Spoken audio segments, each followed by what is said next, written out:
Lake Andes, and the Missouri River once flooded when I was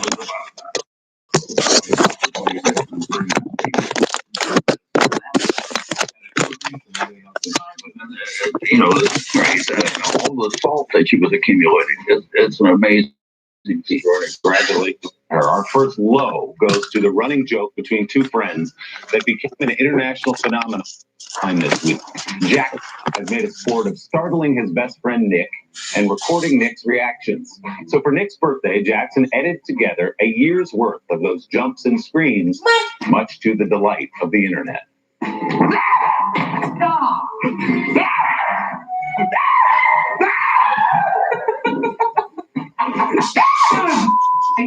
No way.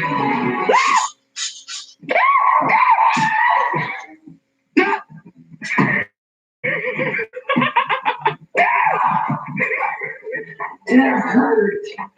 That hurt. Almost knocked him down on that one. It goes on like that for nearly 2 full minutes, with more than 6 million views at last check. As the clip caught fire online, celebrities hopped in to wish Nick a happy birthday, including Julia Louis-Dreyfus, Julianne Moore, and Seth Rogen. Ellen DeGeneres, who of course loves a good scare, chimed in as well. Nick posted on Twitter, "This has been the craziest day of my life." Amazing what can make you famous, isn't it, Tom? Well, I must say, there's nothing quite like a teenage boy, when it comes to doing something totally goofy and getting attention for all the wrong. Yes. But God bless them. We could use a little more of that. Right? Years worth of sheets edited together. Our next tie goes generally to the creative signs made by college students and displayed every week behind the host of ESPN's pregame college football show, Game Day. Last weekend, one in particular stood out and started an amazing week-long fundraiser.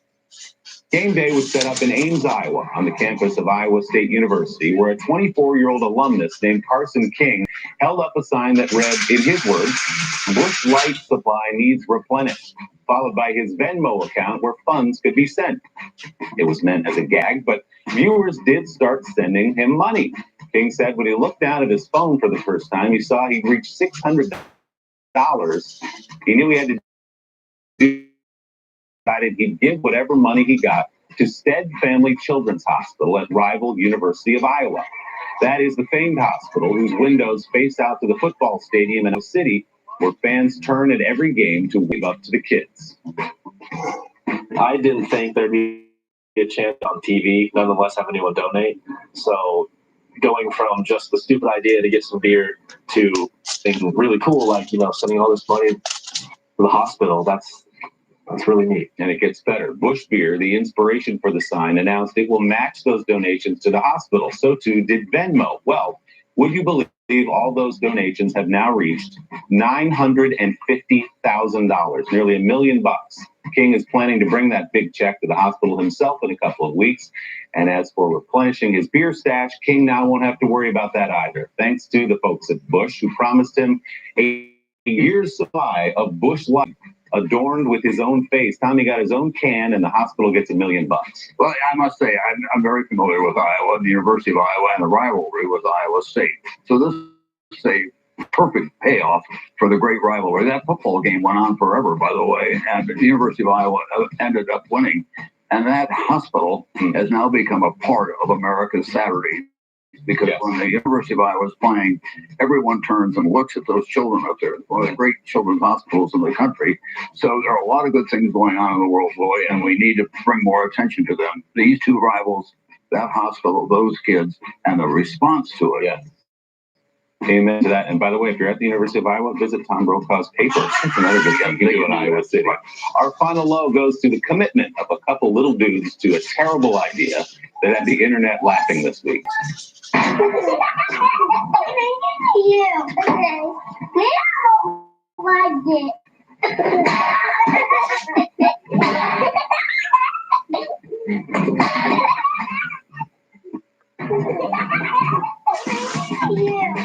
Those two adorable geniuses are brothers Carson and Aiden of Perryton, Texas, blissfully spending the afternoon hitting each other in the face with the lid of a garbage can. What could be more fun? Their grandparents were babysitting that day, so Grandma pulled out the camera to record the little boys being little boys. You want to know about the difference between raising boys and girls? That's right? In a single clip. That's it right there. Tom, thanks so much. We'll see you again in just a bit for your wonderful piece. And when we come back, my Sunday sit down with Emmy winner Neil Patrick Harris. We'll be right back.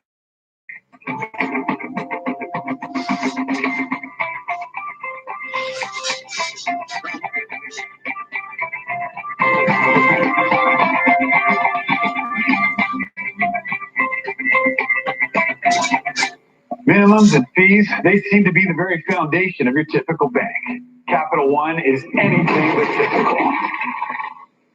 That's why we designed Capital One Cafes. You can get savings and checking accounts with no fees or minimums, and one of America's best savings rates. To top it off, you can open one from anywhere in 5 minutes. This isn't a typical bank. This is banking reimagined. What's in your wallet? Cake in the conference room. Show them you're ready to be your own boss. That's the beauty of your smile.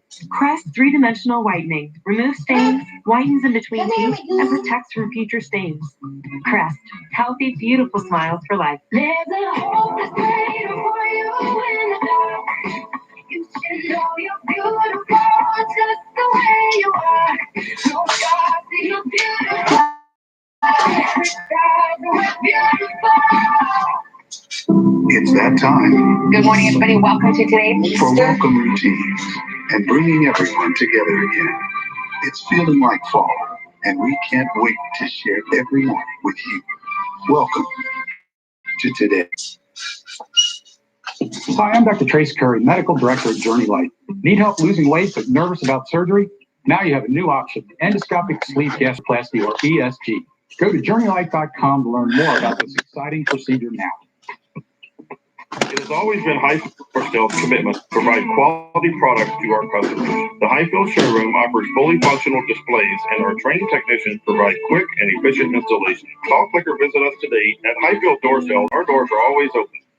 Is your HVAC system nickel and diming you? B&K Heating has been providing quality service and installations to the Miami Valley for over 40 years. Whether you need service or a system replacement, do it the right way and save with B&K, your trained comfort specialist. I'm Dr. Trace Curry. Tired of endless diets? Do something that works for your lifestyle. We have effective surgical and non-surgical options to help you succeed. Right now, take $1,000 off any self-pay weight loss procedure. You owe it to yourself to live healthy. Go to journeylight.com. Capital Lester Holt. It's a rare and fascinating look inside this country, asking the questions you would ask. Are you worried about an accidental war? NBC Nightly News with Lester Holt. Savannah got pregnant, first grandchild. They had last seen her up in apartment number 5. They came across a body-like shape. How do you guys find a child, not the mother? Killer motive. New tonight at 7. 2 News brought to you by Goodwill Auto Auction. The Culligan High Efficiency Water Softener is the world's best. It's backed by the industry's strongest warranty and serviced by the world's largest local dealer network. Click or call Culligan Water and start saving today. Deep in the woods near Wilmington, Ohio, lurks the Twisted Trails Haunt, where nightmare becomes reality. Come to Twisted Trails Haunt if you dare. Visit twistedtrailhaunt.com. Your new floor is at your fingertips with Right Rug Flooring. Schedule a time for our in-home shopping experience, and we'll bring our store to your door. Our flooring expert will come to you to help you find a look you'll love at an unbelievable price. With immediate installation on in-stock material and 36-month zero-interest financing, we make it easy. Schedule now at rightrug.com. Your style at the lowest prices. Right Rug Flooring. Now, here's a crazy story. The Department of Energy has asked everybody to turn their thermostats up to 82 degrees before you go to bed tonight. And see how it works for you. I got a much better idea. Let me insulate your walls, and I'll insulate your attic for free. Now, that's energy savings. Now, this free attic offer ended, but after reading this nonsense, I'm bringing this offer back till September 22nd. That's the end of summer. That gives you plenty of time to make the call and get your home insulated. USA Insulation. As a working mom, I'm thankful my mom is able to help out. So I bought her the Jitterbug Flip from Great Call.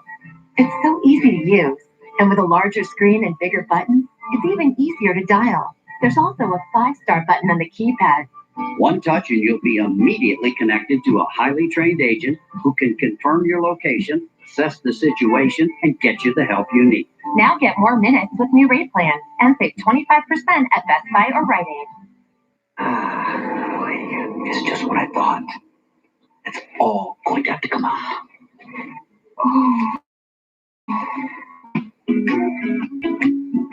If you don't have dental insurance, paying the bill can be really expensive. After all, just a simple cleaning can cost $150. And other procedures like crowns and root canals can cost hundreds, even thousands more. But now you can get dental insurance for about $1 a day from Physicians Mutual Insurance Company. Call us for a free information kit. Our dental insurance helps cover over 350 procedures. Everything from cleanings and fillings to crowns and dentures. Your acceptance is guaranteed for one of these insurance policies. Even if you're retired or on Medicare, there are no deductibles and there's no annual maximum. Plus, you can see any dentist you choose. Take the pain out of big dental bills with Physicians Mutual. Call us now for your free information kit with all the details. Now, Sunday, it's the Big Spa. Our biggest spa sale ever is back, and all of the nation's top manufacturers are participating in this event with special long-term 60-month financing, cash discounts, refurbished spas, truckload buys, and more. Save $2,000 on a special premium buy spa with 50 jets and LED lighting. Now just $35.99. Plug-and-play models from $7.99, and 5-person Consumers Digest Best Buy spas from just $45 per month. Get the largest selection and the lowest price in the nation on your new spa. The Big Spa event now through Sunday, exclusively at Watson's. The largest, most realistic, with over 50 moving, breathing dinosaurs. Fun and activities for the whole family. September 28th and 29th in Springfield, Clark County Fairgrounds. Visit MyJurassicAdventure.com. 2 News brought to you by Matt Castrucci Honda. Wake up with 2 News today. Weekday mornings beginning at 4:30 a.m. I'm teaching Ted how to live. And lucky you, I have room for one more student. Think of me as Yoda. Only instead of being little and green, I wear suits and I'm awesome. I'm your bro. I'm Broda. That is Neil Patrick Harris as Barney Stinson on the hit show How I Met Your Mother, where he starred for nearly a decade, earning 4 Emmy and 2 Golden Globe nominations. That show helped Harris to shed the child star image he earned with his iconic role as Doogie Howser, MD, a part he landed when he was 16 years old. Over a 3-decade career, Harris's talent and versatility have carried him across movies, television, and Broadway, and made him Hollywood's favorite award show host. But did you know Neil Patrick Harris also is a magician, and a good one? His best-selling series of books is written around that longtime personal passion. Neil and I got together here in New York for a Sunday sit-down to talk about the latest installment and a life in the spotlight. Watch this. Oh! Fancy, right? Look, I can mix them up. Like, just totally watch the deck up. And I just say, like, magic! And then they all wind up back in the same order. What did you just do? How did I miss it? Your mind. Neil Patrick Harris has a magic touch. So when he decided a couple of years ago to try his hand at writing a book for young adults, naturally, it raced up the bestsellers list. How did this idea come to you 3 books ago? I like magic a lot. It's sort of been my hobby since I was a kid. This book series came up as an option, and I thought, oh, that's cool. Let's do a book series. Let's do 4. Like the suits of the deck. This is clever. But what if it was kind of like Goonies? You know? Where there's maths and codes to solve. This is my brain. The Minor Third is the latest in Harris's Magic Misfits series. It must be so gratifying to get the kind of response you get to these books when you kind of took a chance and said, I'm going to write this series. It's unlike anything you've ever done before. I've made a career out of doing random, diverse things, but hopefully with a level of quality and sort of a gleam in my eye that it's gonna go okay. The 46-year-old Harris is known for that diversity of roles. From the early days of Doogie Howser, You can think of me as your brother, your younger, smarter brother. to most recently playing the evil Count Olaf in a series of unfortunate events. Hello, hello, hello, children. In between, he won a Tony Award for his run on Broadway in Hedwig and the Angry Inch and became a favorite familiar face at award shows, hosting the Oscars, the Emmys, and the Tonys 4 times. Stick with me because you're in Steve the Season Pro. Harris has been performing since he was a young boy growing up in New Mexico, the son of 2 lawyers. I was always kind of a precocious performer, I suppose. And I would love to go to Six Flags in Middle America, and I'd go right to the shows. And I'd watch those review shows and see the people singing and costume changes, and the set would flip around. I thought that was so cool. I wanted to do that someday. Someday came quickly. At 13, Harris attended drama camp at a local university, where he was discovered and cast in the 1988 film Clara's Heart, alongside Whoopi Goldberg. All right, I understand, my little boy. You don't understand. I'll make you leave. Get her out of here. I mean it. Stop it. That role earned Harris a Golden Globe nomination, but he never expected to make a career out of acting. It just seemed like this random thing that I got to do sometimes. We never really wanted to do TV. And my parents said unless it was like a Stephen Bochco show, because they loved LA Law and Hill Street Blues. And then, sure enough, telephone rings. Oh, he's doing this Stephen Bochco guy is doing this show about a kid doctor. He'd be perfect for it. How's the patient? Cut to us moving to Los Angeles and doing just that.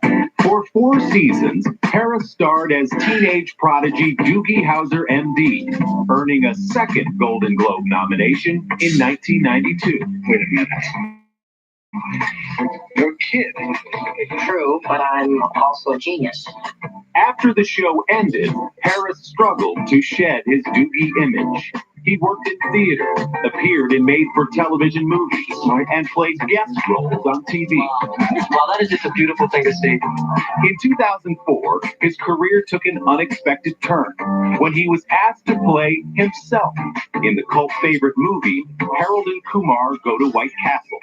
Dude, Doogie Howser MD was like my favorite show growing up. You were my idol. Yeah, that's great. Can we get on board back here? In a weird way, it gave you an edge and rebranded you. Is that fair to say?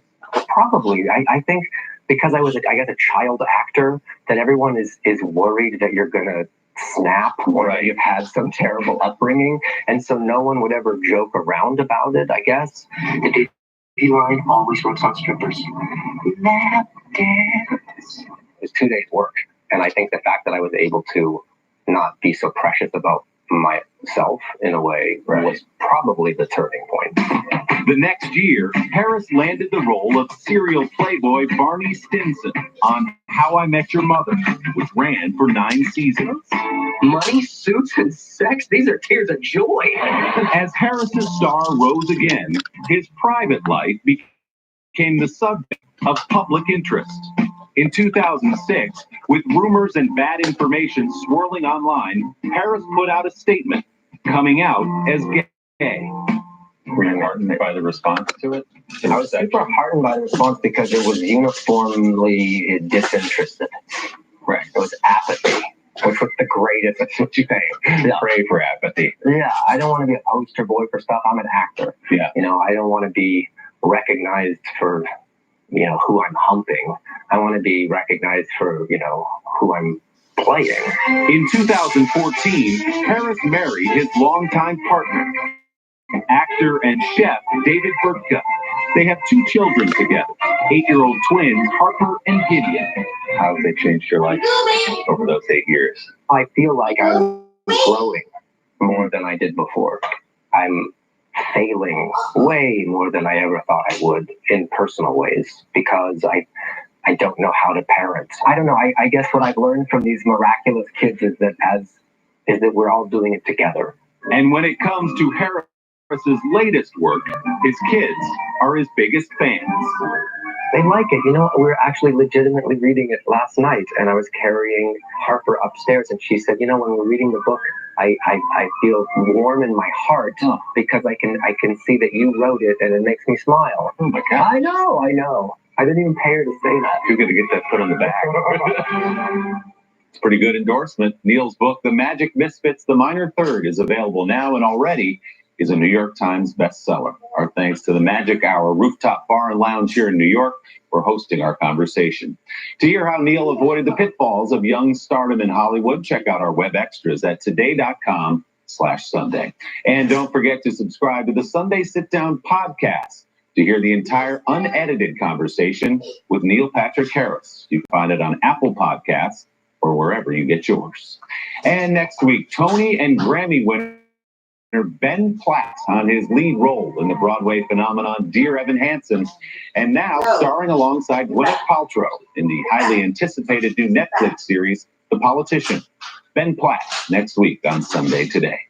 And coming up this morning, Tom Brokaw. Yes, Tom Brokaw and I will answer your burning questions live. But before we get to that, let's get a quick check of your local weather.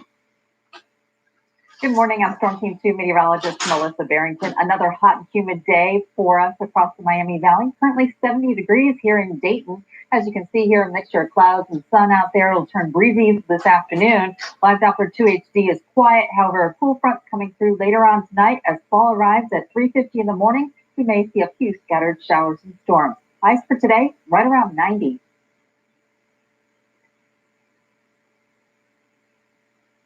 Next on Sunday Today, Headspace, the former Buddhist monk whose wildly popular app is leading the boom in meditation. The story when we come back in just 30 seconds.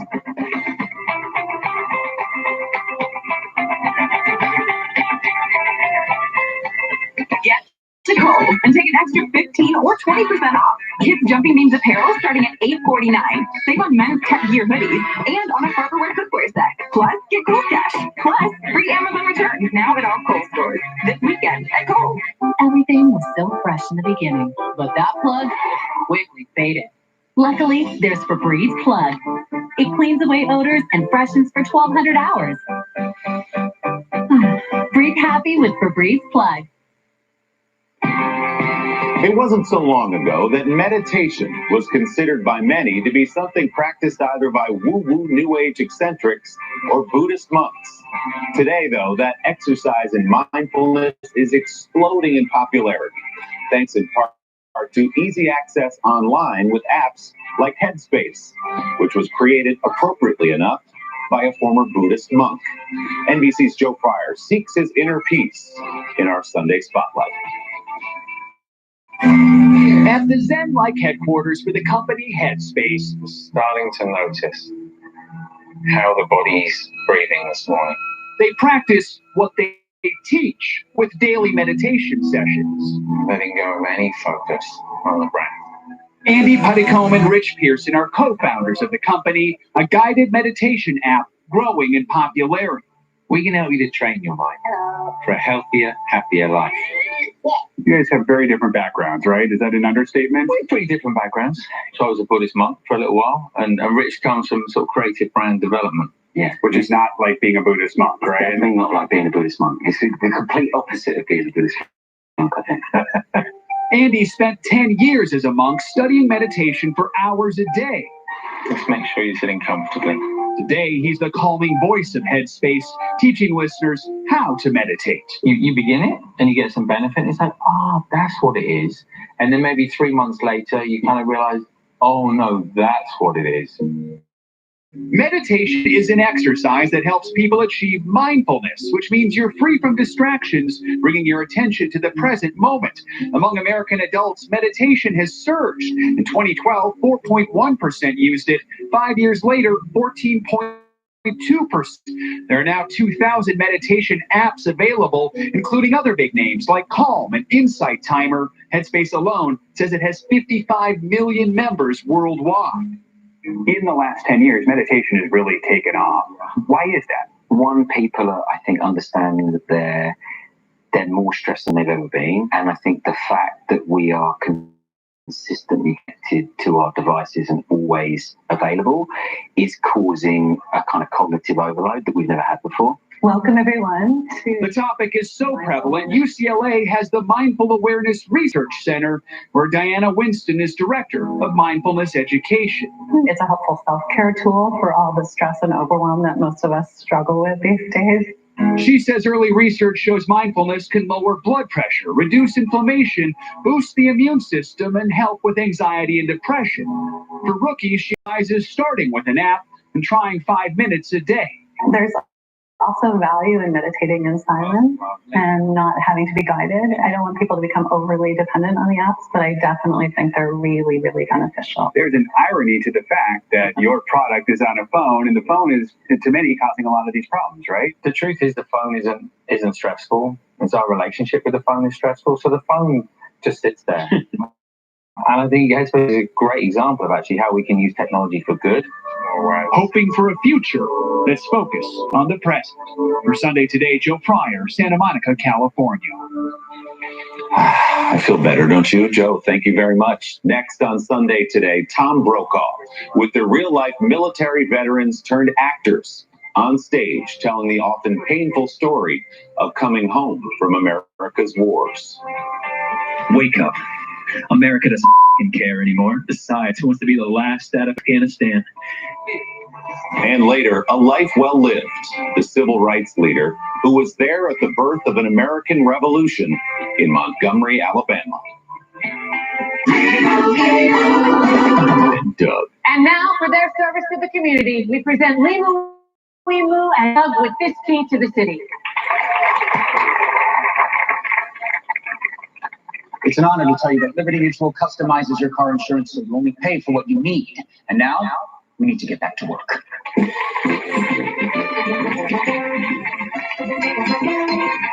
Only pay for what you need. Liberty, liberty, liberty, liberty. There's a hope that's waiting for you in the dark.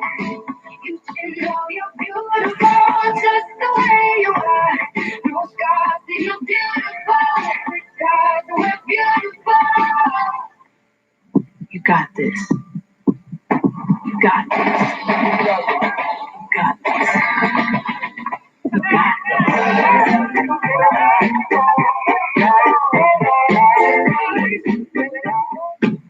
It's been over a decade since Cleveland played on Sunday night. But this game is going to make up for lost time. Let the games begin. Rams, Browns, all eyes on Sunday Night Football. Hi, I'm Dr. Trace Curry, Medical Director at Journeylight. Do you have type 2 diabetes? Are you covered by Medicare? You may be eligible for a gastric sleeve, which could put your diabetes into remission. Go to journeylight.com now for more information. Hurry to Right Rug Flooring. We're now offering 36-month zero-interest financing on our top-selling styles. Our experts will help you choose from our huge selection of luxury vinyl, carpet, and hardwood, always available at the lowest bottom-line price. With 36-month zero-interest financing and immediate installation on many of our top sellers, get started now. Schedule an in-home consultation or find a store at rightrug.com. Your style at the lowest prices. Right Rug Flooring. Hurry in and save at Home Comfort Gallery and Design in Troy. Come check out our large showroom of furniture and accessories. Get savings off great brands like Flex Steel, Norwalk, Smith Brothers, Temple, Briarwood, Barkman, and more. All made right here in the USA. Or browse our selection of estate furniture in our lower level. Do you need direction in getting started? Take advantage of our designers who specialize in furniture customization, paint selection, and full house design. Visit us at Home Comfort Gallery and Design today. Tired of worrying about needles and numbers? Taking medication for diabetes, cholesterol, or blood pressure? Recent studies show that 84% of diabetics can be medication-free with weight loss surgery. I'm Dr. Trace Curry. Go to journeylight.com and find out how to get your numbers down. On Monday, Sergeant First Class Jeremy Griffin, a Green Beret was killed in Afghanistan. The posthumous Bronze Star and Purple Heart he was awarded are little consolation to his wife and children. Sergeant Griffin is the 17th American killed this year in Afghanistan, 18 years after the war there began. The growing post-9/11 generation of military veterans is returning from the battlefields overseas to a new set of challenges at home. In our Sunday Closer, Tom Brokaw visits a group of vets telling their stories from the stage. I never should have left you, man. This is my fault. Some stories you simply have to live to tell, which is why Scott Mann wrote his play, Last Out, Elegy of a Green Beret, because he was a Green Beret for almost 20 years. The longer this war goes on, I think the less people are aware that it's actually happening. Mann spent the years after 9/11 deployed with the Special Forces in Afghanistan. When he returned home, it was difficult to convey what he endured in combat. It's our obligation to help people understand it, because if we're going to keep sending people into harm's way, we got to know what we're asking. That's my role of honor. It started as therapy, pouring out his experiences on the page, but he soon found that he had a real play on his hands and a powerful tool for healing. I built this to help Katie understand why I had to be gone so much. It's just amazing how you put people in the room and they connect around such a hard subject. Wake up. America doesn't care anymore. Besides, who wants to be the last out of Afghanistan? The cast and crew, all Special Forces veterans or from military backgrounds, bonded together with a new purpose, staging Last Out in 13 cities this year alone. A shoestring budget. We literally built it from the ground up. We bought our own lights, brought our own sound in. Everything about this play we've earned as we go down the road. This tour is not easy, is it? Oh, no. Driving in New York reminded me of driving in Baghdad a few times. You've got to be aggressive around here. What do you think picks up the pieces of what you boys break over there, huh? This past weekend, performances with special meaning in New York's East Village, more accustomed to late-night improv shows than plays about veterans. Your friends died doing exactly what they love because they are Green Berets. Oh, come on, look around, man. People back home. You know, when your dad and my dad came back from Vietnam, they threw dog at me. And now they thank me for my service. But I'll tell you one thing that hasn't changed in all those years. People back here don't know what we gave up. Our motivation and our drive is the loss of connection with our country, with our veterans, with the military families.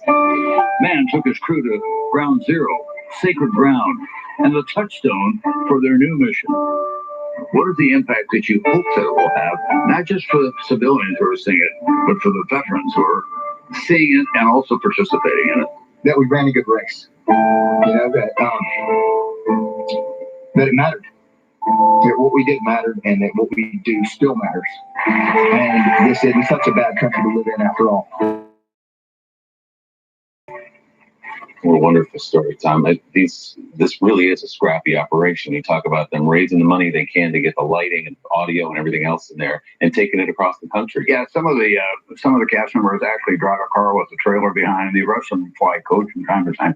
But we have to remember, Willie, as we sit here, there are people on duty right now in Afghanistan and in places we don't even know about. Right. This war has been going on for 18 years, and what they do is bring it to these small audiences, the reality of what's going on, and in every appearance, people walk out of there with a kind of different attitude about the war, and they're deeply, deeply moved by it. But it's a shoestring operation. They're going to Chicago. I don't think that they've got a theater yet, so we're going to try to help them with that a little bit. I think it's a good idea for Americans across the country to hear this story, and from these people in particular. Tom, thanks so much. We'll see you again in just a moment. This week, we highlight another life well lived. In 1955, a group of smart, passionate, fed-up Americans gathered around a kitchen table in Montgomery, Alabama, to plot a revolution that reshaped this country. Those activists, including a young pastor named Martin Luther King Jr., were in the home of the Reverend Dr. David Abernathy and his wife, Juanita. Inspired by Rosa Parks refusing to give up her seat to a white passenger, they organized the Montgomery bus boycott and laid the blueprint for the civil rights movement that followed. Juanita Abernathy developed the business plan and organized an elaborate carpool system for African Americans to get around the city during the 13-month boycott. In 1957, Juanita was pregnant and home alone with her toddler daughter when white supremacists firebombed the Abernathy's home. She escaped with her children. Juanita became a key figure in the national movement, marching on Washington in 1963. and at Selma in 65. She pushed for the integration of public schools, taught voter education, and opened her home to Freedom Riders.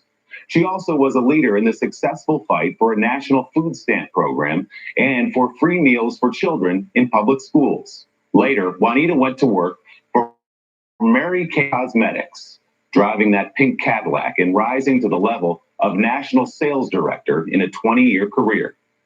In January of 2009, Juanita was a special guest with a good seat to watch the inauguration of Barack Obama, the country's first African-American president. Juanita Abernathy, one of the engines who drove the American Civil Rights Movement, died last week in Atlanta. She was in her late 80s, but never did tell even her children her exact age.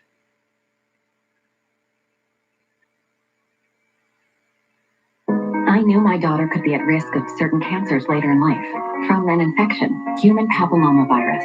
I knew that HPV could lead to certain cancers. I knew her risk for HPV increases as she gets older. I knew there was a vaccine available that could help protect her before she could be exposed to HPV. I knew. So I talked to my child's doctor. Now that you know that HPV can lead to certain cancers, don't wait. Talk to your child's doctor today.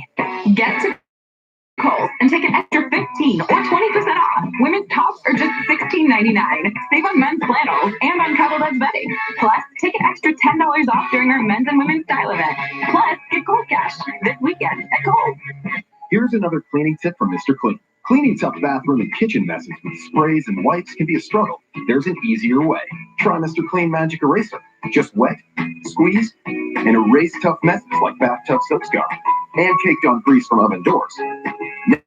Now Mr. Clean Magic Eraser comes in disposable sheets.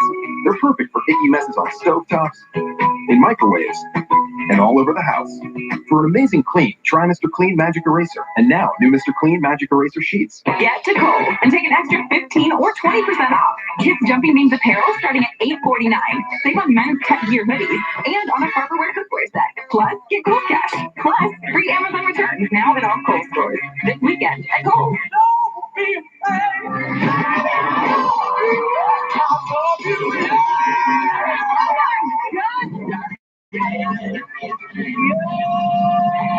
The Voice premieres tomorrow and Tuesday on NBC.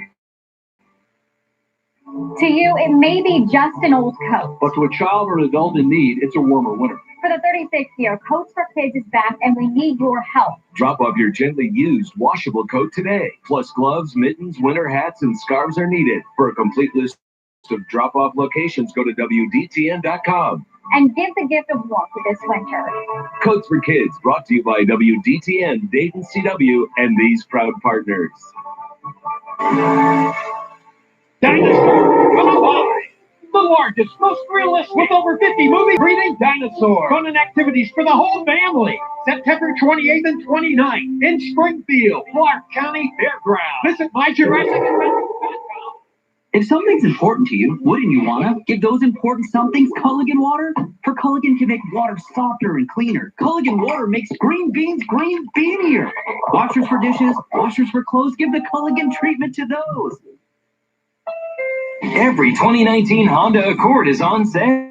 Honda's got it during our model year-end clearance sale. Get new Accords for just $249 a month. Accord, Edmund's most wanted vehicle and a Car and Driver 10 Best a record 33 times. Only $249 a month. It's our most impressive Honda ever for less than the competition. $249 a month. Honda's got it during the model year-end clearance sale this week at your Miami Valley Honda dealers. It's been so fun having Tom Brokaw here all morning. He's going to help me look through the Sunday mail now, where we take your questions from Twitter, Facebook, and Instagram. Our first one, Tom, comes from Betty in Florida asking, what did you buy with your first paycheck? You remember? Oh, of course. It was my first real paycheck. Meredith and I got married in the summer of 1962, moved to Omaha, where I made the princely salary of $100 a week. And we had rented an apartment, kind of a dreadful place. And we, just to try to get it going, we were spending all my salary. So we didn't have a television set. And we'd go to a local bar so I could watch myself on television. Is that right? And the bartender said, wait a minute, why are you here? And I said, well, we don't have a television set. He said, I won one at a church drawing. I'll bring it in tomorrow and we'll give it to you. He became a fast friend. Ross and I, we got to know the whole family, so that was a payoff. Gave you your first TV. That's incredible. All right, our next question for you, Tom. Don on Instagram asked, who have you interviewed that you felt made the most historical impact on the world? This is a great one for Tom Brokaw. I think Mikhail Gorbachev probably more than anyone else. I did Mandela as well, all the principal players of the last 25, 30 years. But Mikhail Gorbachev brought the Soviet Union to an end, and that has liberated people in a variety of ways in Eastern Europe and changed the attitude about communist regimes. He didn't get enough credit for it in his own country. And as I said, Tom was there when the wall fell in Berlin. We got more of your Sunday Today mugshots. Thank you, Mark in Whitehall, Arkansas. Katie from Indiana, who showed up early on our plaza this morning with a sign and got a mug for her dedication. And Pat in Cranford, New Jersey. Keep those coming. Send us a photo of you and your mug with the hashtag Sunday Today. You might see it next week. And remember, you can get the Sunday Today mug at the NBC online store. Tom, thank you so much. This has been fun. I'm going to go online right now and get my mug. Get your mug. We'll give you one for showing up today. Tom, thanks. Thank you for spending part of your morning with us. We'll see you next Sunday. More Americans watch NBC News than any other news organization in the world. Friday, the new season of Dateline begins. A diabolical woman finds a new level of evil. The story we couldn't tell until now. Dateline Friday at 9/8 Central on. Your new floor is at your fingertips with Right Rug Flooring. Schedule a time for our in-home shopping experience, and we'll bring our store to your door.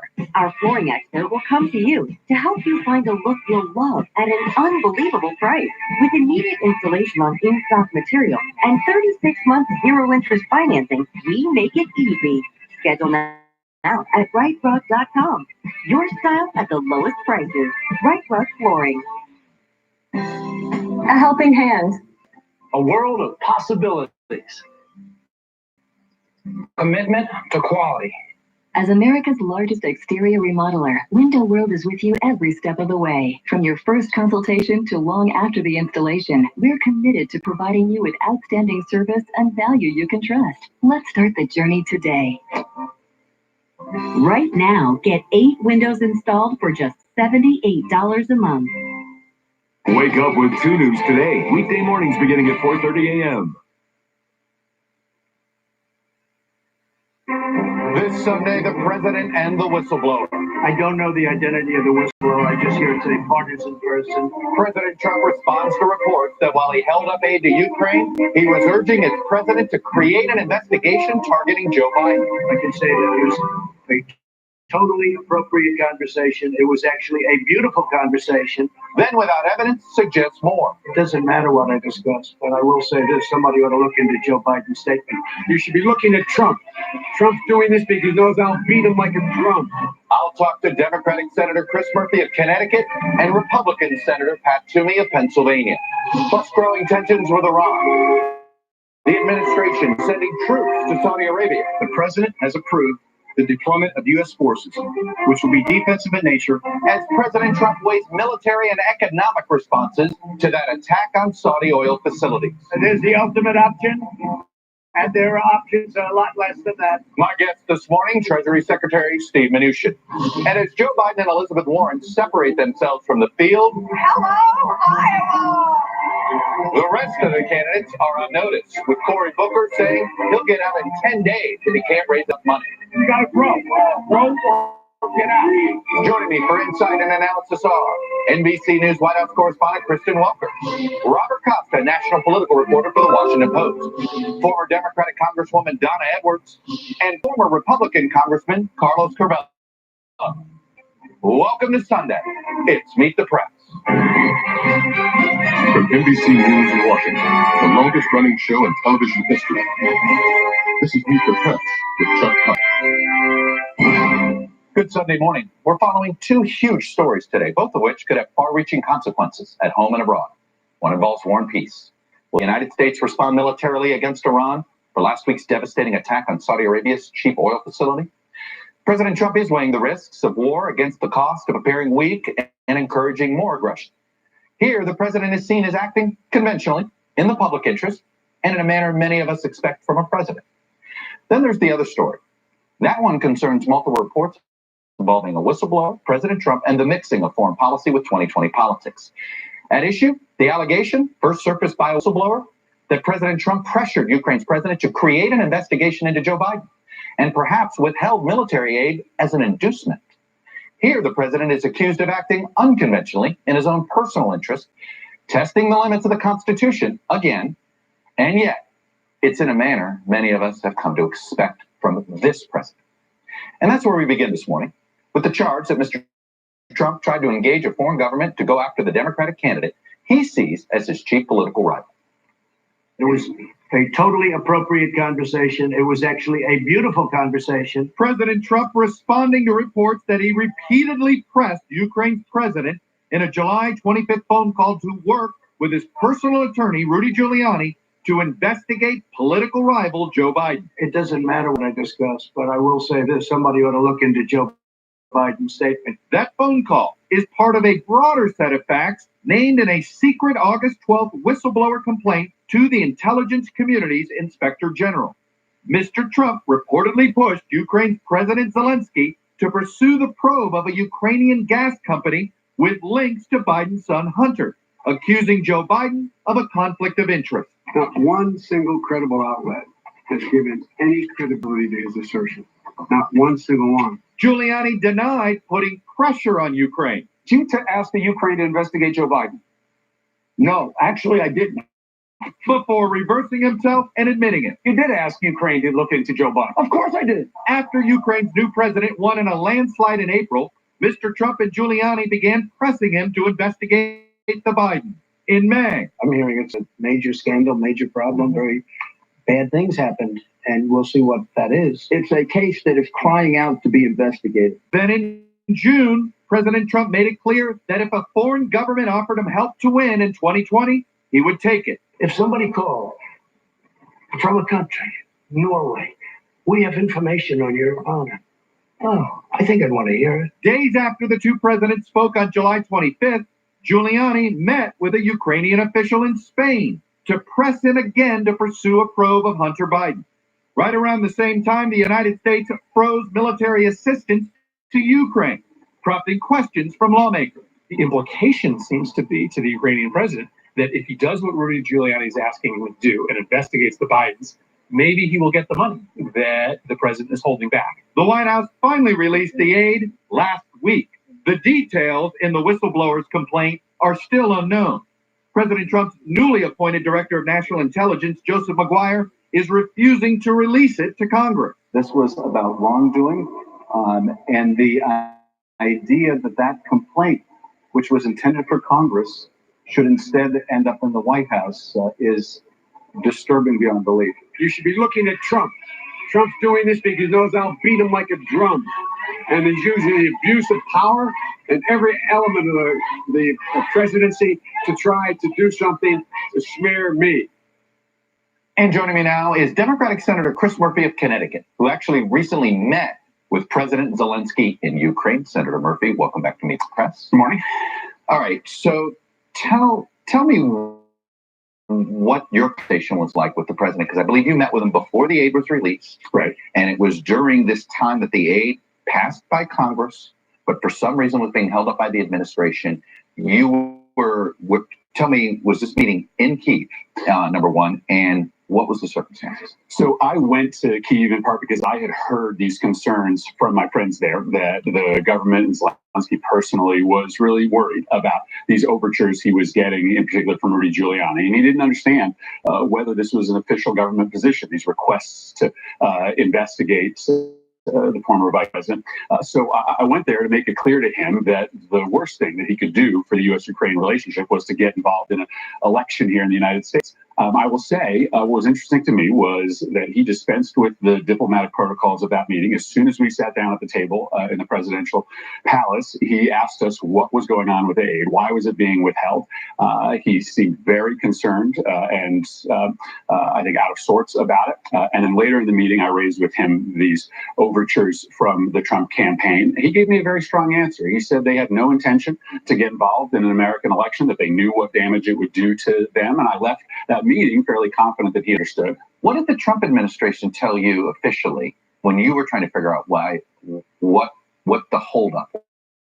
So the reason that was given, in particular to Senator Johnson, who I was there with, Ron Johnson, Republican from Wisconsin, who had talked to the president shortly before our visit to Kyiv. The reason that was given was that the president was concerned about corruption in Ukraine, and he thought that the Europeans should be providing the aid instead of the United States. Those are the two reasons that were stated to us as we went. The embassy there didn't seem to have really a readout from the White House at all when we asked them about it. Do you have any reason to believe that the aid was suddenly released in connection with the discovery of this whistleblower complaint into the public? I mean, the timing is obviously incredibly suspicious. There was also a pending vote in the Appropriations Committee that was going to require next year's aid to be released outside of the discretion of the president. There are likely a bunch of different explanations. The political pressure was mounting on the president from Republicans, but obviously the timing of this it looks really terrible.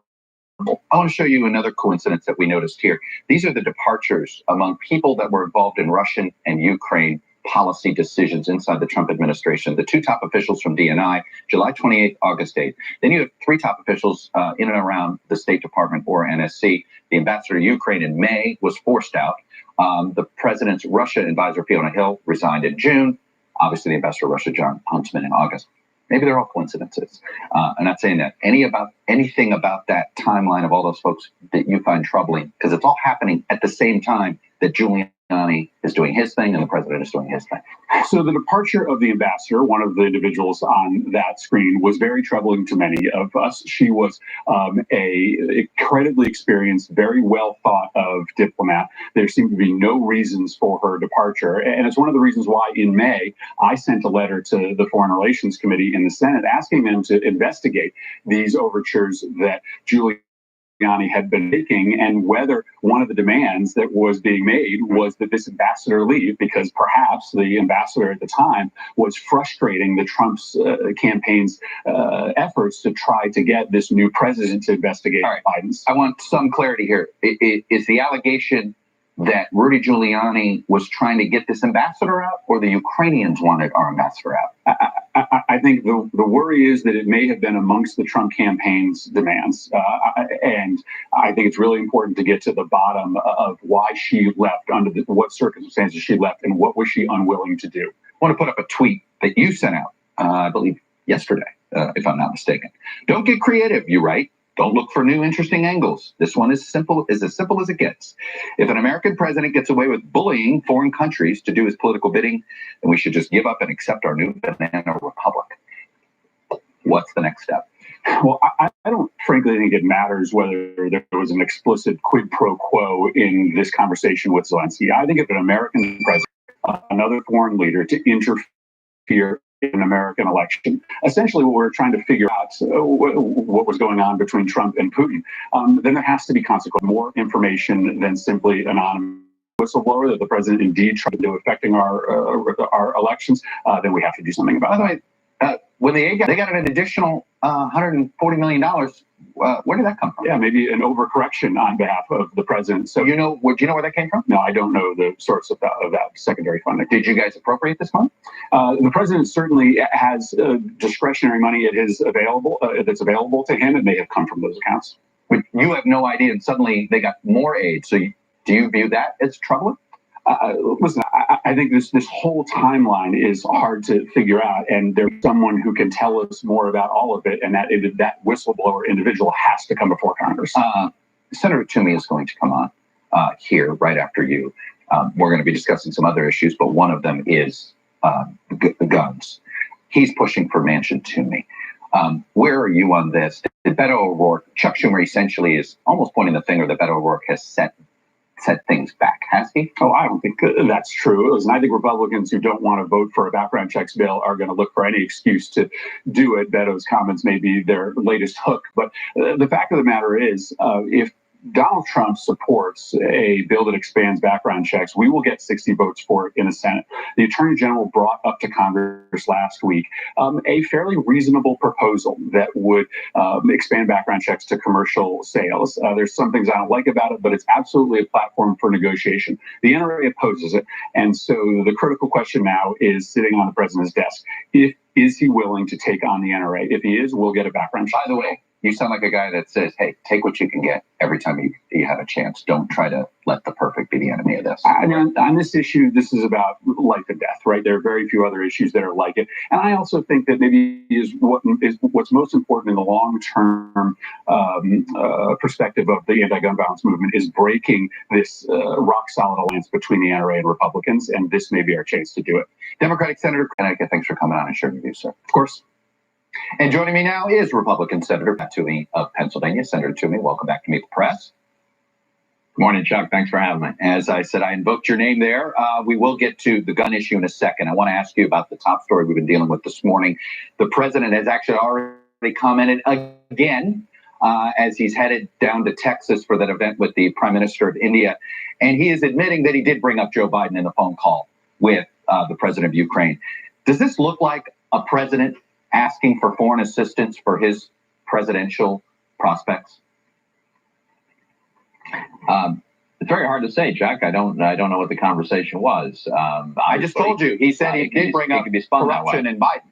I mean, was that appropriate under any level? Again, I don't know the context. I don't know what was said. Look, it is not appropriate for any candidate for federal office, certainly including a sitting president, to ask for assistance from a foreign country. That's not appropriate. But I don't know that that's what happened here.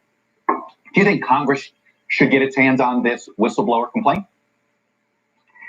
Well, as you know, this is an example, a recent example of cases that have gone back from the beginning of the Republic, of the tension between the executive over private conversations versus Congress's obligations and responsibilities for oversight. So what I think ought to happen here is what happens typically in these cases. You get some kind of negotiated agreement whereby the administration shares what they think is not doesn't need to be protected for national security purposes. It satisfies the members of the intelligence committees and allows us to determine whether this is something that really requires further investigation or not. I mean, at this point, we don't know anything. I mean, we're getting a bunch of leaked rumors, and that's all we have. Are you at all concerned, though, that aid was delayed for as long as it was, and now at the same time we're finding out something? There was a second track of conversation that was going on while this aid was being delayed. Does that all concern you enough to say, you know what, it is Congress's responsibility to look into this? So we should find out why that was the case. Now, we also know that we have a president who's always been very skeptical about U.S. foreign aid to almost any country. So there might be a reasonable explanation for this, and there might be a troublesome one, and we should understand why that happened. But you do think Congress should be looking into this in any way, shape, or form at some point, that this is their job to figure out. I mean, you guys appropriated the money. I would assume you'd want to figure out why it was delayed and why Rudy Giuliani may or may not have been involved with it. I certainly would want to know whether the law was followed, whether the president was exercising the discretion he actually has, and for what reasons, if there were delays. I don't know the relevance of Rudy Giuliani. He's not part of this administration, but we certainly understand how the funds that have been appropriated end up getting delivered. Do you think Rudy Giuliani's role has been important? Apparently, the State Department set up one of the meetings. Okay, I'm not aware of that. All right, let me move to the issue that I was discussing there at the end with Senator Murphy. The last time there was a vote on your bill on Manchin Toomey was in 2015. Sadly, and you know this already, I think 5 of the 10 deadliest mass shootings have taken place since then. Vegas, Orlando, Sutherland Springs, El Paso, Parkland. I don't have to say anything other than those names. Dayton. You're very aware. Is this now the time? You say it is. It's stunning to me what has happened in the last 4 years when you look at it from that perspective. It is stunning, Chuck, and of course I'm making an all-out effort to get our legislation passed. I will have to acknowledge that it's not clear that had Manchin Toomey been law, that any one of those particular shootings would have been prevented, although I think the shooting in Odessa might have been blocked had Manchin Toomey been law. But look, I think there's momentum now that we didn't have before. We have Republican senators who are reconsidering the whole issue of expanding background checks to commercial sales, which is all we're talking about here. And we've got a Republican president who's very interested and personally engaged. So I don't know how this is going to turn out, but I'm hopeful and I'm going to keep pushing. I want to put up some quotes here. It seems to me there's a whole bunch of your Republican colleagues who are essentially saying, I'm not going to tell you where I stand until the president says where he stands. Let me put up some of these quotes. Roy Blunt, this does not go anywhere unless we explicitly know what the president's willing to do. Chuck Grassley, we aren't going to do anything that the president isn't going to sign anyway. John Thune, in the end, Trump is going to have to make a hard decision. You know, this is you guys are playing a game of chicken here a little bit. At what point do you need to force the president's hand and pass something? Well, the problem is if we attempt to force the president's hand and pass something, it might very well not pass, right? Having the president on board would make all the difference. And part of it, Chuck, is the president has a unique bully pulpit. He can explain what this is. Expanding background checks to commercial sales is very widely supported, even among gun owners and NRA members. Part of the problem we've always had is the mischaracterization of the legislation. The president can uniquely cut through that, make it clear what this is really about. I think we'd have a big collective sigh of relief from pro-Second Amendment people, which I consider myself one of them, and then we could pass something really meaningful. How much has Senator Mike Braun's argument carried the day with some skeptical Republicans? He's been making an interesting case essentially for your bill, not quite saying it that way, but if you don't do what he calls common sense reforms now, and another 5 years goes by, like has happened, with no movement since the last time there was a vote on your legislation, and that suddenly it won't be just background checks that has popular support. Look, it's a strong point. I'm not sure quite how much it's persuading people, but I can tell you that a number of Republican senators are open to this who were not in the past. I do think that Beto O'Rourke does not help things when he advertises that his real plan is to confiscate guns. That's not helpful to this conversation. But the Attorney General has been very constructive, very helpful. The president's engaged. We've got broader interest among Republican senators than we've ever had. One quick question on Iran. Does the president have the authority to strike Iran right now, or do you believe he has to come to Congress? So, first of all, I think it's extremely unlikely that we would have a unilateral strike by the United States against Iran. And by the way, the sanctions are working very, very well. And this next round is likely to be essential that we reestablish deterrence. And the Iranians have been demonstrating recently that they don't feel very deterred. I would prefer that be led by a coalition, probably of Arab Gulf states, probably with U.S. support. And that I think the president has full authority to do as commander-in-chief. Pat Toomey, Republican from Pennsylvania. Much appreciate you coming on and sharing your views, sir. Thanks for having me, Chuck. When we come back, the two big stories of the week, the whistleblower and growing tensions with Iran.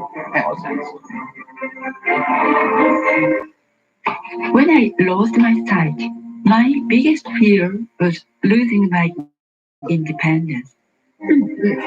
So I've spent my life developing technology to help the visually impaired. We built a guide that uses IBM Watson. The library is at 40 meters. To help the blind. It is already working in cities like Tokyo. Your gate is at 50 meters on the right. My dream is to help millions more people like me. For mild to moderate eczema, there's Eucrisa. It's steroid-free. Do not use if you are allergic to Eucrisa or its ingredients. Allergic reactions may occur at or near the application site. The most common side effect is application site pain. Ask your doctor about Eucrisa. Most homeowners draw a blank when asked what their home projects should cost. That's why at Home Advisor, you can see what others paid for similar jobs in your area. Start your next home project knowing what you should pay.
Republican Congressman Carlos Corral, Florida, former Democratic Congresswoman Donna Edwards of Maryland, NBC News White House correspondent Kristen Welker, and Robert Costa, national political reporter for the Washington Post and moderator of Washington Week on PBS. Well, the president is busy this morning. He's on his way to Texas for what will be quite the event with Prime Minister Modi down there in Houston. But as he does all the time, Kristen, he stopped to speak with reporters, and he appears to have admitted that, yes, indeed, he brought up Joe Biden in his conversations with the president of Ukraine. Here he is. We had a great conversation. The conversation I had was largely congratulatory, was largely corruption, all of the corruption taking place, was largely the fact that we don't want our people, like Vice President Biden and his son, creating to the corruption already in the Ukraine. Nothing is done by accident, Kristen Welker. Suddenly he is admitting the Biden portion of this conversation. That sounds like somebody who just was reminded what he said. Right. May have revisited the transcript and the contents of the phone call. It's also moved the needle from what he said to me in the Oval Office on Friday when I asked him if he discussed Joe Biden as a part of this conversation. And he said, it doesn't matter what I discussed. Is the president trying to push this into the headlines, this story, this controversial story, which is unsubstantiated? Right. Of course, the Biden campaign underscores the fact that the allegations against the former vice president have never been substantiated. There's never been any evidence of wrongdoing. The bottom line is, from the president's perspective, the only way to put this story to bed is to release the transcript. I can tell you there's a debate right now in the White House whether or not to do that. What would the implications be for national security? What message would that send to other foreign leaders? And would it be gray? Well, I can tell you this, Secretary Mnuchin, who will be on a little bit, President Robert Costa, Biden, there had been that this is actually in some ways strategic. They may have a political strategy at the White House, but the story remains the president's conversations with the president of Ukraine, Zelensky, this former comedian and actor. I was in the room with Zelensky earlier this month in Warsaw and talking to Ukrainian officials. They have felt this has been a bizarre experience for them. For months, they had Rudy Giuliani coming over to talk about maybe having an investigation into Joe Biden, this phone call with President Trump, and then Vice President Pence went over in a meeting in Poland with Zelensky and said, you better investigate corruption. And the Ukrainians have been saying to themselves, does this mean we must investigate corruption in order to get that $250 million? Carlos Curbelo, the president right now, has admitted that he brought up Joe Biden with the president. At this point, he is asked, how is that not asking for foreign assistance? And the creative here, as Chris Murphy said, has he just committed an impeachable violation? Well, Chuck, I want to point to your interview with Pat Toomey, because most Republicans tend to be elusive when asked specific questions. And you asked him, is this appropriate? And he said, absolutely not. It is not appropriate for the president, any president, to reach out to a foreign leader to ask for help for his election. Pat Toomey said it. Most Republicans still will not say it, and that's what we have to focus on here. Sure, there's the Biden angle and everything else, but at the end of the day, it's the president asking another foreign leader for support for a U.S. election. That is troubling. Now, politically, could this end up helping him? Maybe. This is going to fuel impeachment talks in the House. This is going to put pressure on Nancy Pelosi again to take that step. And we know people in the White House would like to see the president impeached because they think it would help him politically. Donna, take a look at the pressure already this morning. I'm going to put up a few quotes and tweets. Alexandria Ocasio-Cortez, the bigger national scandal isn't the president's law-breaking behavior. It is the Democratic Party's refusal to impeach him for it. Congressman Steve Cohen, also a progressive Democrat. We back off everything. Congress is complicit. Well, I agree. I mean, I think that this is a president who, clearly you give him an inch, he takes 2 miles. And he's done that every time he moves the bar. And in this instance, what he said, he learned nothing was going to happen after the Mueller report. And so I'll make that phone call to Zelensky. And I think that unless Democrats really intend to hold his feet to the fire, then they should just stop screaming about it, because it makes them look weak and feckless. And this president takes advantage of every single opportunity. And Chuck, I think the divisions, the confusion over impeachment was laid bare this week during the Corey Lewandowski hearings, when Democrats seemed ill-prepared to deal with some of his barbs. He came loaded for bear, Certainly, this is adding fuel to the impeachment momentum. There's movement. There's no doubt about that. But I've been talking to leadership aides on Capitol Hill who say, look, we're still just not there yet. Leader Pelosi's not there yet. She wants the investigation specifically yet. Everything that happened in this. Ask her again Thursday. I'll be curious. The frustration among House Democrats isn't just about this Ukrainian story. You look at Corey Lewandowski coming to Capitol Hill this week, defiance at every turn, blocking of documents, witnesses. This White House keeps saying to Democrats in Congress, we're not cooperating at any level, and that's why Democrats are simmering. I want to get the two of you on Iran here for a second. You've had to make these tough decisions about agreeing to send troops. David Ignatius writes the following: for Trump, this is a self-inflicted wound. Now Trump must decide whether to fight a war he and the country don't want, or to accommodate an Iran whose truculence he helped create. Welcome to the middle. Actually, the president just miscalculated on the Iran deal. Well, look, I think we have to be fair. This is a president a lot of people feared would be extremely impulsive, would get us into unnecessary wars. Here, he's showing restraint. And those who criticize him have to choose. Are they going to criticize him for being too aggressive, or is this maybe now hypocritical when they're saying, well, he's sending mixed messages? Secondly, to Ignatius's point, Iran is a terrorist regime. They were going to carry out this expansionist campaign in the Middle East regardless of the. How do we know that? I've heard this argument. How do we know that? They were doing it after President Obama signed the nuclear agreement with them. So to say that Iran is acting in this way in reaction to the president, I don't think that's really fair either. I think the president does risk speaking loudly and carrying a small stick, the opposite of what Teddy Roosevelt used to say. There is some risk there, but I think restraint is something most people celebrate when it comes to Donald Trump.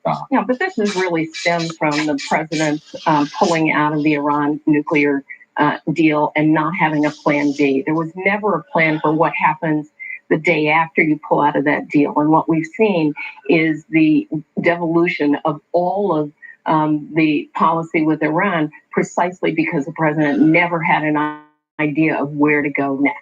Well, we're going to try to figure out where he's going next with my next guest. When we come back, confronting Iran, I'll talk to Treasury Secretary Steve Mnuchin, who just wrote a bunch of new sanctions. Wow, what a beautiful wedding. As your second cousin and number one broker, you're welcome. Remember, Carl, we haven't been investing with you for a while. Because Schwab makes planning for things like this easier. Yeah, with Schwab, we get automated investing and integrated planning help.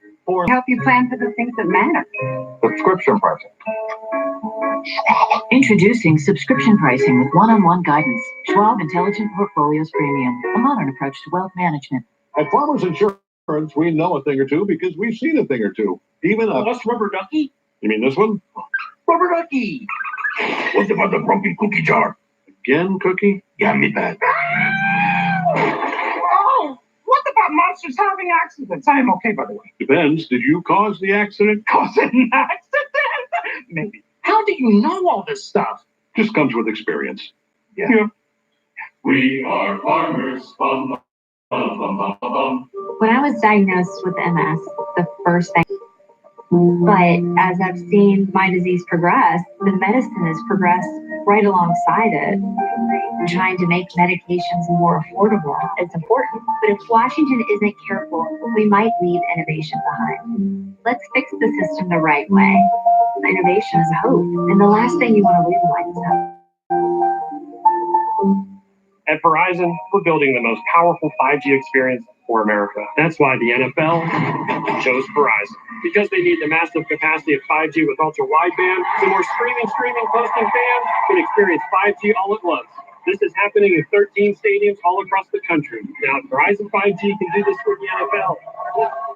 Imagine what it can do for you.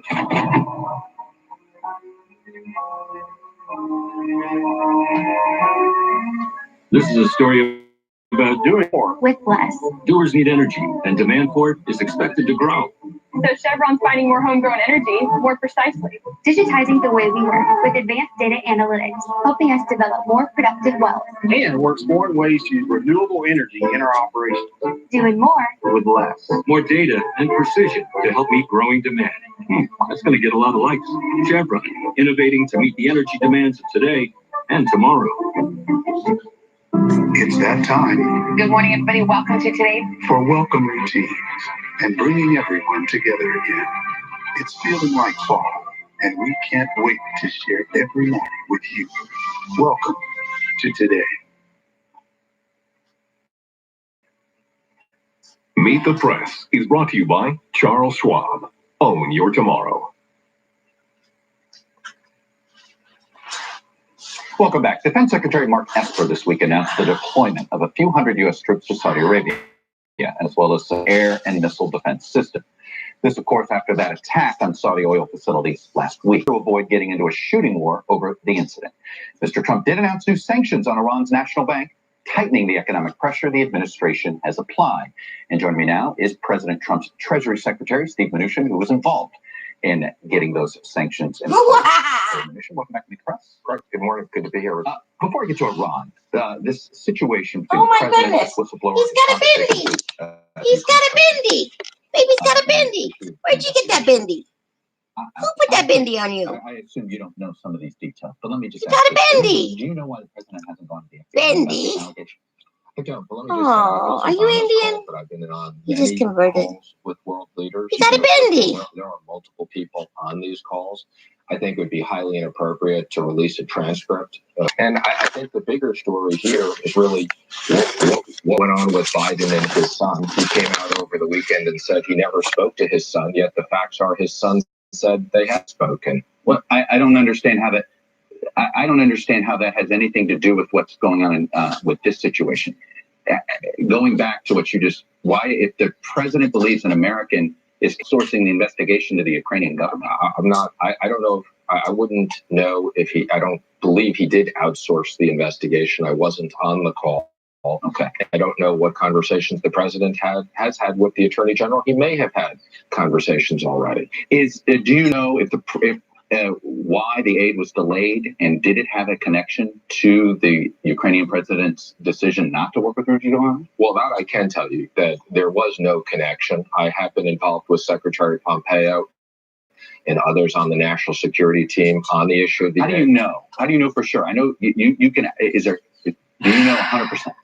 Well, what I know is I've been in discussions when we discussed that, and that issue never came up. During your meetings? Absolutely. With the president. And can you explain how all of a sudden when the aid got released, more money showed up? Where did that money come from? There was $250 million, and they got an additional, I think, $140 million that they didn't expect. Do you have any idea where that came from? Well, it was appropriated money that came through the State Department. So they didn't know they were getting this money. Is there any indication why they got the money when they did? I'm not sure it's correct for you to say they didn't know they got the money. The president said he was surprised to get it. The president of Ukraine said he was surprised to get an additional $140 million. He said it was a pleasant surprise, but that he was surprised. I think he was referring to his expectations as opposed to necessarily a surprise. But you're getting into details again. These are foreign policy issues. They've been discussed at the National Security Council at the principals level. These were not connected issues. But do you have any problem with Congress looking into any of this? What I have a problem with is Congress asking for a transcript between world leaders. I think that those are confidential discussions, and that's a difficult precedent. Okay, but does the president have any? He said nothing inappropriate. So why not release the transcript? Because again, I think that these are confidential discussions between world leaders, and world leaders expect that they're going to be kept confidential. It has nothing to do with this call per se. Okay, let me move to Iran. You guys announced your Thank you, because that is the bigger issue. No, look, War and Peace. I'm with you here. Let me ask you about Iran. You guys made a decision to do more economic sanctions. It has led to a lot of us to say, what's left to sanction economically? Is there a point where these sanctions have diminishing returns? Well, let me just put this in perspective, and then I'll comment on the details of the sanctions. This was clearly in Iraq, a event from Iran against not just Saudi Arabia, but really against the world economic system. And that's why the president has reacted. First thing he did was authorize more sanctions against the central bank and against the sovereign wealth fund. Although we're pretty much maxed out on Iran, we will begin to sanction third-party entities where we see violations. And we take our responsibility very seriously. Third-party means other countries that accept Iranian oil or anything like that. Correct. So we will begin to go after We know that there have been some cases. India was doing this. I assume they have since stopped, but they're not happy that they can't get Iranian oil.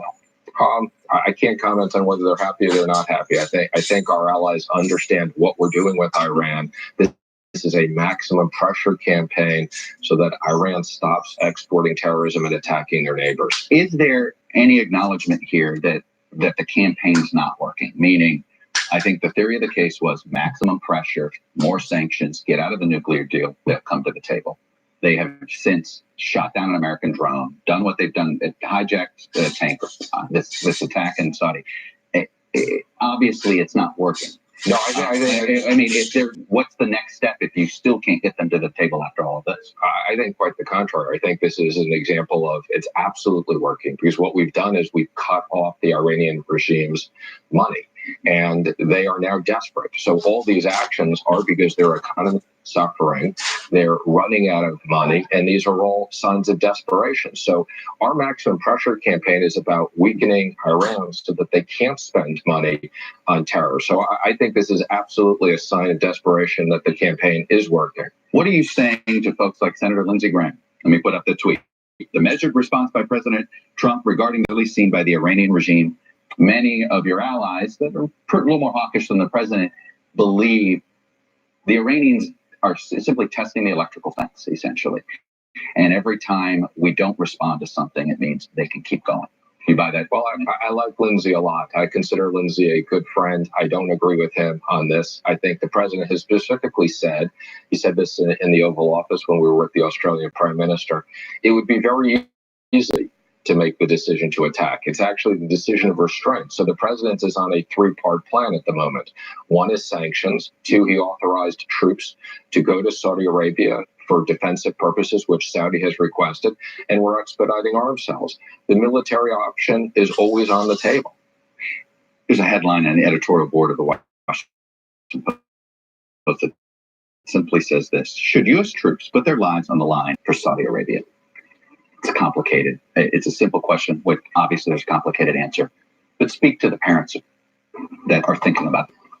Well, look, when the president thinks about these issues, the first thing he thinks about is the issue for the troops. And I will say, I have tremendous respect for the military and the sacrifice these troops make every day that I'm sure the president always thinks about. And this is responding to an ally of ours. And this is just an attack on Saudi Arabia in a defensive posture. Secretary Mnuchin, Treasury Secretary for the President of the United States, thanks for coming on and sharing views. I appreciate it. Thank you. When we come back, the latest from our NBC News Wall Street Journal poll, why the good news for Democrats could also turn out to be bad news for them. But as we go to break, there are two passings in our TV news family that we want to know. We lost TV veteran Sander Van Oker this week. Van Oker worked right here at NBC News in the 60s and 70s, and he was one of the panelists at the first Kennedy-Nixon debate in 1960. The correspondence. I'm Sander Van Oker, NBC News. He also interviewed Robert Kennedy shortly before Kennedy was assassinated at the Ambassador Hotel in Los Angeles. Van Oker later worked for ABC News for a decade and a half. Sander Van Oker was 91. We also lost Cokie Roberts this week at the age of 75. Cokie was more than just another TV journalist. She was a friend, a competitor, and a Sunday morning colleague. She was best known for her work on NPR and later as a co-host of This Week on ABC News from 1996 to 2002. A Louisiana native, she was out of politicians, the daughter of House Majority Leader Hale Boggs, who died in a plane crash, and of Lindy Boggs, who was elected to fill his seat. Roberts was inducted into the Broadcasting Hall of Fame, celebrated for help.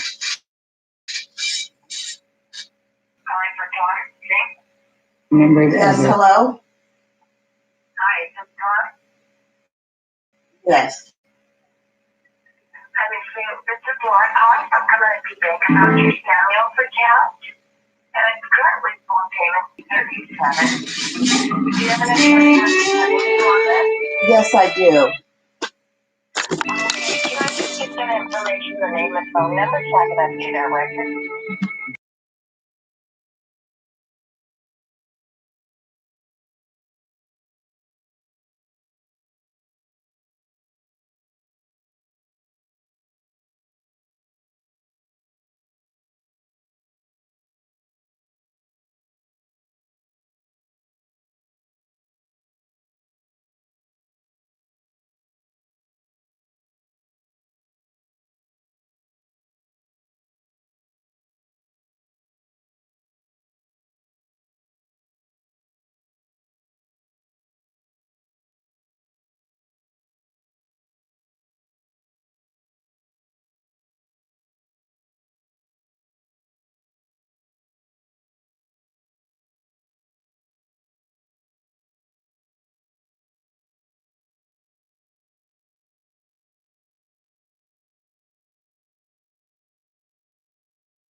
I just gave my first